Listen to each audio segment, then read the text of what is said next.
This one is for those of you that not just use P2 media, but those that use the DVC Pro HD format, whether it's recording that format to a Firestore drive or to a P2 card or some other way. Anybody that uses the DVC Pro HD format. You see, the DVC Pro HD format is a little quirky. Let me show you what I mean. If we go down to the bottom of the project panel, we'll create a new sequence.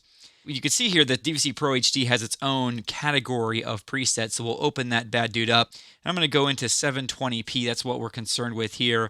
And if I select the DVC Pro HD 720p 24p preset and then scroll up here so we can see what this entails, you can see that the DVC Pro HD 720p format is a little quirky. You see, standard 720p is 1280 by 720. And you can see here that the pixel count is 960 by 720. So it's not quite as wide as you might expect it to be because standard 720p is wider than that. So the way that it works around it is by creating this really weird pixel aspect ratio, 1.3333. Now this can create some problems. Sometimes I've worked with footage when I'm dealing with other video people that aren't quite sure how to work with this, and the footage might be distorted, might be a little bit too wide or a little bit too squished because this pixel aspect ratio is weird to deal with, and then also you have the more narrow pixel count. So what I do instead, because this format and the pixel aspect ratio are so screwy, is I usually go into the HDV presets. Even though I don't really use HDV, I use the preset for 720p 24 here.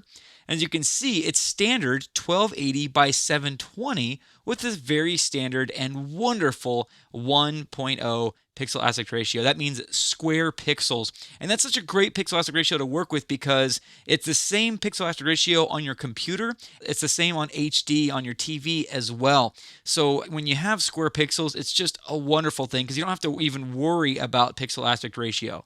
Now, this isn't something that you are supposed to do. This is not like the best practices type thing. This is just something that I do because I really don't like working with this DVC Pro HD screwiness.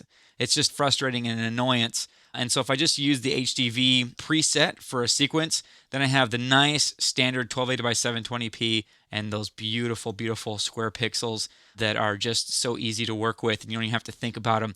But of course, you could always use this preset if you wanted to for the DVC Pro HD sequence. You could also go into the General tab, change the editing mode to desktop, and play around with these settings to your heart's content to customize this how you'd like. So either way, the choice is up to you, but this is what I choose to do when I work with 720p from DVC Pro HD.